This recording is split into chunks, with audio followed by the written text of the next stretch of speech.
paz do Senhor, irmãos. Estamos mais uma vez reunidas para trazer a palavra do Senhor para cada um de vocês. E o tema de hoje é: por Cristo Jesus somos curados e transformados. Eu queria deixar primeiramente em Salmo 7, se vocês quiserem abrir a palavra do Senhor, fique à vontade, se não, se quiser só acompanhar. Salmo 107, eu vou ler ele inteiro, que fala, né? De como o nosso Deus, ele é um Deus que cura, né, que transforma. Então, fala assim, Salmo 107. Louvor pela bondade de Deus. Louvai ao Senhor porque Ele é bom, porque a sua benignidade dura para sempre. Digam-no os remidos do Senhor, os que remiu da mão do inimigo, e os que congregou das terras do Oriente, do Ocidente, do Norte e do Sul. Andaram desragados pelo deserto, por caminhos solitários, não acharam cidade para habitarem, famintos e sedentos, a sua alma neles desfalecia. Eles clamaram ao Senhor na sua angústia e os livrou das suas dificuldades. E os conduziu por um caminho seguro para irem morar numa cidade habitada. Louvem ao Senhor pela sua bondade e pelas suas maravilhas para com os filhos dos homens, pois fartou a alma sedenta e encheu de bens a alma faminta, tal como a que se assenta nas trevas e sombra da morte, presa em aflição e inferno. Porquanto se rebelaram contra as palavras de Deus e desprezaram o conselho do Altíssimo.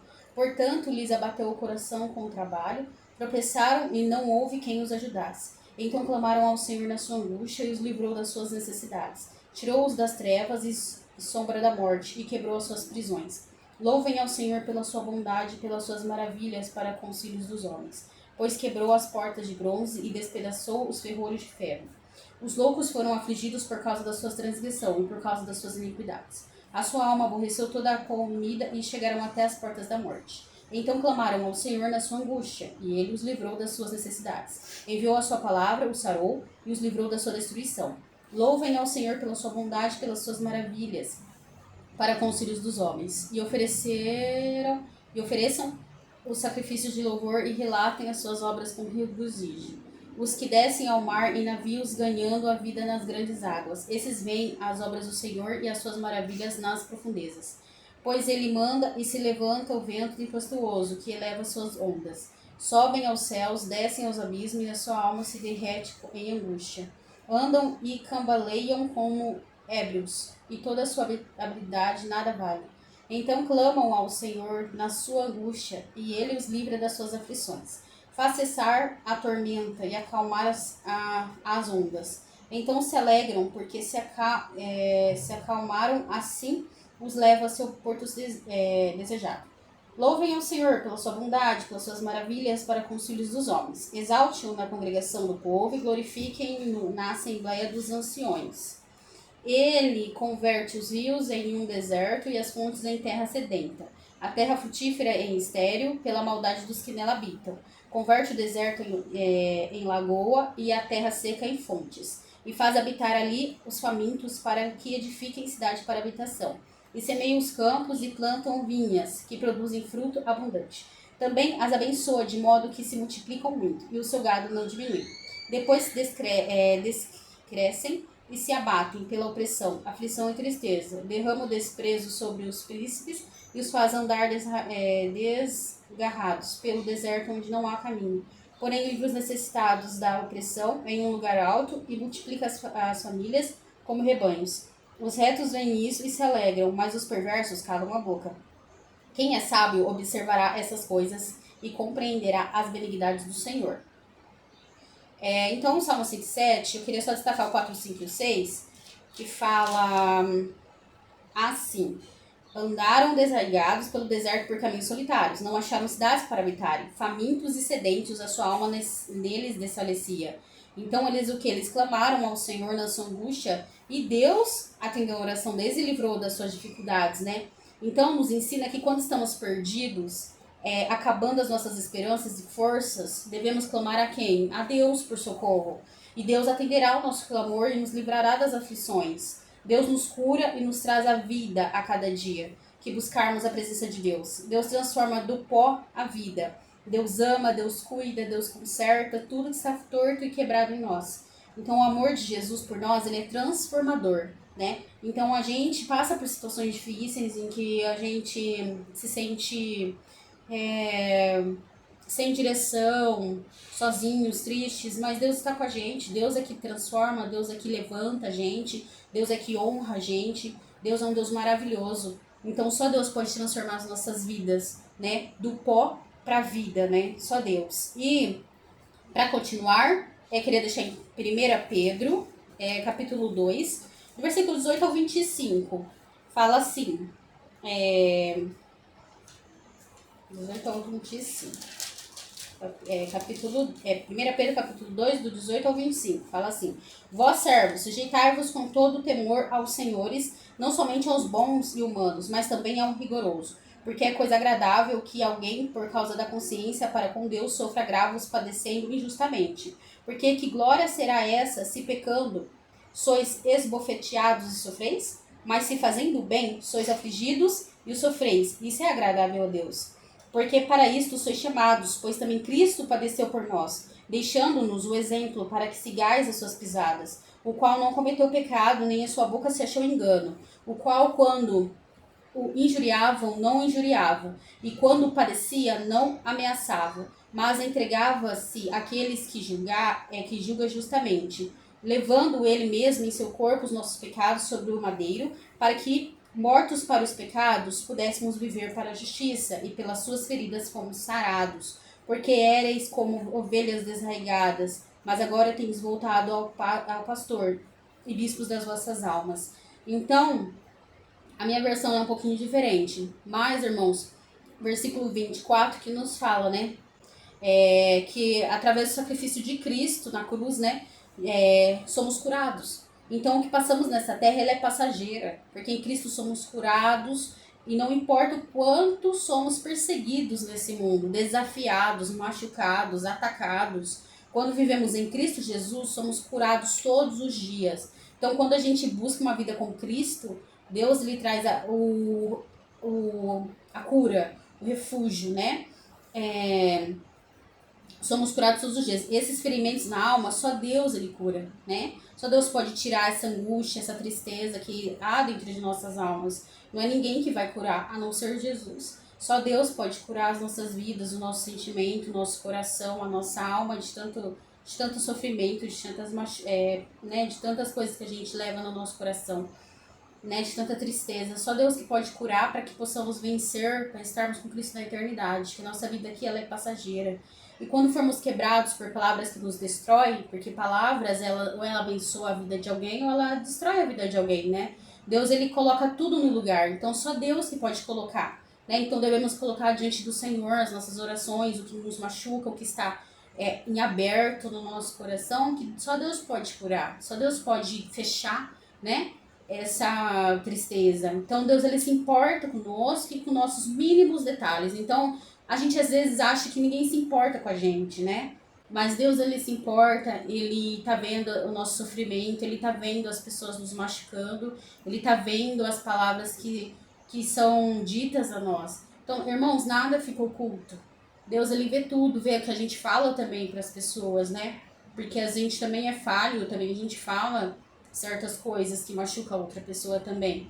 Mas por isso que a gente tem que ter um verdadeiro arrependimento todos os dias, a gente tem que ter uma vida diante do Senhor, porque só Deus que pode curar a nossa alma, a nossa vida, nos dar força para seguir em frente. E o amor do Senhor Jesus é maravilhoso. E, irmãos, Jesus, ele sofreu na cruz por amor a nós, para que fossemos curados, né? Somos sarados porque Jesus levou sobre si todos os nossos pecados. E só Jesus Cristo, né, somos verdadeiramente curados e nossas vidas transformadas. Então, eu já vou passar para minha irmã, mas é isso que eu queria deixar essa reflexão, porque a gente às vezes não entende porque a gente passa por certas coisas, irmãos. Mas a gente passa porque Deus, ele sabe que a gente é capaz para vencer. Então, a gente tem que estar diante do Senhor sempre firmes, porque a gente vai passar por qualquer situação com Cristo ao nosso lado. Amém? Eu vou passar para minha irmã. Meus irmãos, então, gostaria de, para continuar, né, a palavra, gostaria de deixar para vocês em Atos dos Apóstolos, capítulo 9. Vou falar sobre a conversão de Saulo. Então, Atos, capítulo 9. Saulo respirando ainda ameaças e morte contra os discípulos do Senhor. Dirigiu-se ao sumo sacerdote e lhe pediu cartas para as sinagogas de Damasco, a fim de que, caso achasse algum que eram do caminho, assim homens como mulheres, os levasse preso para Jerusalém. Seguindo ele, estrada fora, aproximar-se de Damasco, subitamente uma luz do céu brilhou ao seu redor. E caindo por terra, ouviu uma voz que lhe dizia: Saulo, Saulo, por que me persegues? Ele perguntou: Quem és tu, Senhor? E a resposta foi: Eu sou Jesus, a quem tu persegues. Mas levanta-te e entra na cidade, onde te darão o que te convém fazer. Os seus companheiros de viagem pararam emudecidos, ouvindo a voz, e não vendo, contudo, ninguém. Então se levantou Saulo da terra, abriu os olhos, nada podia ver. E guiando-o pela mão, levaram para Damasco. Esteve 3 dias sem ver, durante os quais nada comeu e nem bebeu. A visita de Ananias. Atos 9 e 10.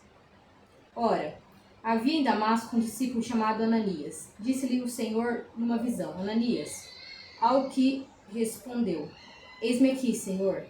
Então o Senhor lhe ordenou: Dispõe-te e vai à rua que se chama Direita, e na casa de Judas procura por Saulo, apelidado de Tarso, pois ele está orando.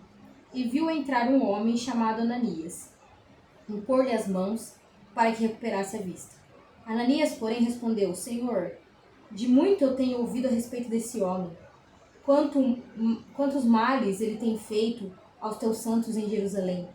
E para que trouxe autorização dos principais sacerdotes para prender todos que invocam o teu nome?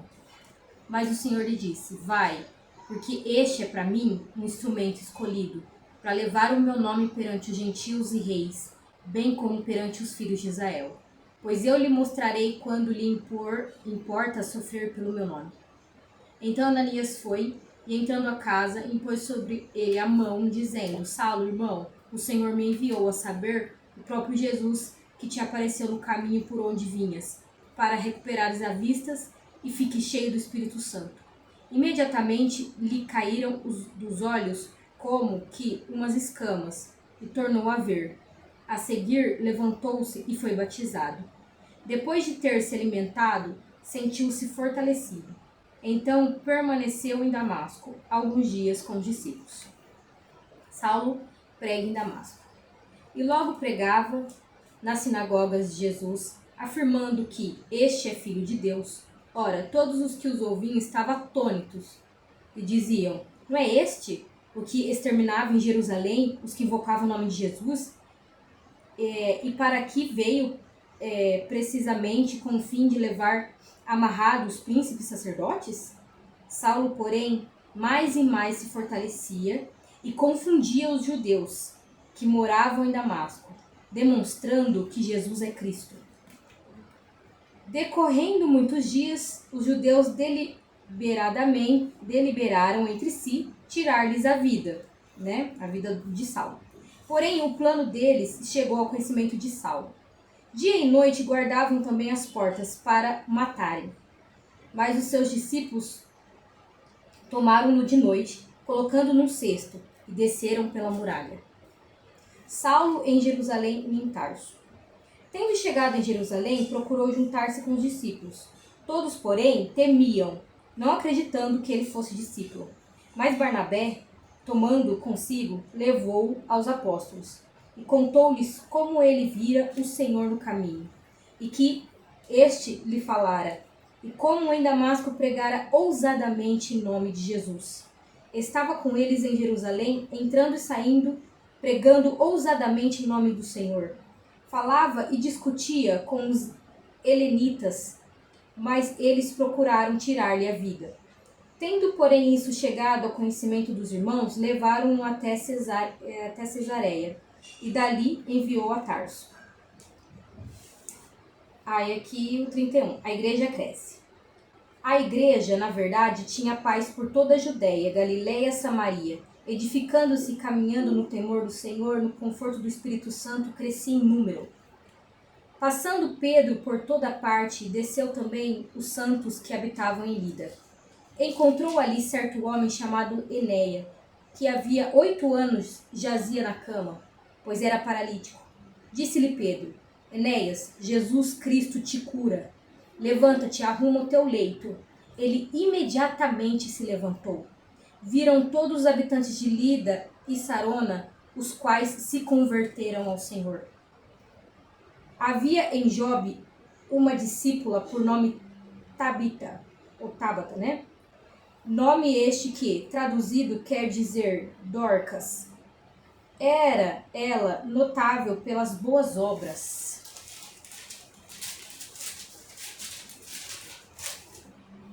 e esmola que fazia.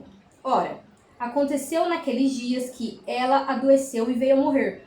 E depois de a levarem, puseram-na num sepulcro. Num cenáculo. Como Lida era perto de Jope, ouvindo os discípulos que Pedro estava ali, enviaram-lhe 2 homens que lhe disseram: Não demores em vir a ter conosco. Pedro atendeu e foi com eles. Tendo chegado, conduziram-no para o cenáculo. E todas as viúvas o cercaram, chorando e mostrando-lhe as túnicas e os vestidos que Dorcas fizera enquanto estava com elas. Mas Pedro, tendo feito sair a todos, pondo-se de joelho, orou. Voltando-se para o corpo, disse: Tabita, levanta-te. Ela abriu os olhos, vendo a Pedro, sentou-se. Ele, dando-lhe as mãos, levantou-a e chamou os santos, especialmente as viúvas, apresentando-as à viúva. Isto se tornou conhecido por toda Jope, e muitos creram no Senhor. Pedro ficou em Jope muitos dias, na casa de um curtidor chamado Simeão. Então aqui, irmãos, eu vou parar por aqui, né? Aqui, Atos dos Apóstolos vai falar, né? Atos foi escrito, né? Ali por Paulo, e fala sobre os Atos dos Apóstolos, né? Como se diz.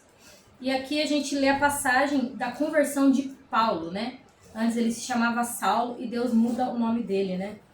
Para Paulo, né? Que se você continuar lendo, tiver interesse, você vai ver, né, o que Deus faz na vida de Paulo, né? E Paulo vira um dos maiores pregadores, né? E como diz, né, que fala que João é o apóstolo do amor, eu acho que Paulo também é o apóstolo do amor, porque ele fala muito sobre o amor, muito sobre mudança de vida, transformação, né? Porque Paulo, ele era um perseguidor da igreja de Cristo. Ele matava, ele levava as pessoas, tanto homens quanto mulheres, quem ele encontrava. E Deus, ele tinha um plano na vida de Paulo. Um plano que foi antes da fundação do mundo. Porque Deus escolheu Paulo, né, para transformar a vida dele, fazer dele um discípulo. Tanto que Ananias, né, ele teme Paulo. Fala assim: Senhor, por que o Senhor está mandando eu ir lá colocar a mão na cabeça desse homem, sendo que esse homem matou um monte de gente que crê no Senhor, né? E ele fala assim: eu fiz a obra, ele foi escolhido por mim. E ele vai saber o que é ser perseguido pelo meu nome, né? E ele foi perseguido. Aqui essa pouca passagem que a gente lê tem muito mais, né? Sobre Paulo. Mas ali você vê que Paulo, ele começou a ser perseguido desde os próprios irmãos da igreja que não acreditavam em Paulo, né, queriam matar ele por tudo que ele já tinha feito, né, e as coisas que eles, né, tentaram fazer sobre a vida de Paulo. Claro que Deus protegeu Paulo. Paulo foi um grande pregador, né, um pregador que ele traz aí o Novo Testamento, né, que é um novo evangelho, o evangelho da graça, né, porque ele é usado por Cristo, né, para ser pregador dos gentios. Quem são os gentios? Somos nós, irmãos. Nós não somos nascidos em Israel. Nós somos gentios, nós somos aqueles que foram implantados, né? Então ele veio ao mundo para pregar o evangelho para nós, né? Então, se vocês tiverem interesse, vocês vão ver várias coisas que aconteceu com Paulo, né? e várias coisas que o Senhor fez através da vida dele, né? Tanto que Paulo, como Pedro né, e outros discípulos do Senhor, você vê que até na sombra, até na sombra da silhueta dele, as pessoas passavam e eram curadas, né? E ele orava pelas fotos e as pessoas eram curadas através de foto. E você vê que as coisas que Pedro também fez, né, em nome do Senhor, e como o Senhor transforma, né, a vida das pessoas, né? Transforma, cura, muda histórias, né? E o Senhor é isso, irmãos. O Senhor, ele é amor. Então, quando você lê o Evangelho de Paulo inteiro, você vê quanto Paulo prega sobre o amor, né? Quanto que o amor é diferente de tudo que a gente escuta, né? E ele fala muito sobre as armaduras de Cristo, o amor, que sobre tudo tem que ter o amor, que o amor é o princípio de tudo, né? Então a gente vê ali a transformação real da vida de Paulo, né? Que o Senhor muda até o nome dele, de Saulo para Paulo. Porque Deus é assim, irmãos. Quando Ele transforma, Ele nos muda por completo, não é pela metade, irmãos. Ele faz a transformação pelo completo, né? E isso conforme a vontade de Deus, né? Porque Deus, Ele escolhe aqueles, né, que são deles, desde a fundação do mundo. Se você perceber que em Isaías, Jeremias já fala sobre Paulo, né? Fala que Deus vai levantar, fala do discípulo, né? Que ele fala que vai levantar para os gentios, fala de Jesus, né? Então há 500, 600, 700 anos antes, né? Então isso já foi, né, pré-determinado por Cristo Jesus, irmãos. Então, se você está ouvindo essa palavra, se Deus transformou sua vida, ou se você sente que você precisa de Cristo, porque todos nós precisamos do Senhor, se você o reconhece como verdadeiro suficiente Salvador da sua vida, irmãos, é porque Cristo te escolheu desde a fundação do mundo para estar com Ele agora, irmãos. Então, se você que está aí e ainda não reconheceu Cristo como seu Salvador, tem vontade, irmãos, agora entregue sua vida a Cristo, ore a Deus, pede perdão pelos seus pecados, pede a cura das suas feridas, porque Deus é um Deus que cura, Deus é o Deus que transforma, Deus é um Deus do impossível, irmãos. O que é impossível para o mundo não é impossível para Deus, né? Que venhamos crescer em fé, né? Que venhamos crescer em obras, que venhamos crescer em amor, né, irmãos? Porque a nossa esperança é Cristo, e Cristo, a nossa esperança vem pela fé, que é o firme fundamento das coisas que não se vê, mas que se esperam, né, irmãos? Que venhamos esperar a vinda de Cristo, que venhamos esperar que estaremos com Cristo Jesus, que o mundo vai ser transformado, né, por Cristo, né? Como em Apocalipse fala, que não haverá mais tristeza, não haverá mais dor, não haverá mais doença, não haverá mais morte de crianças, e o velho ainda será novo, né? Ali onde Cristo vai reinar, né, irmãos?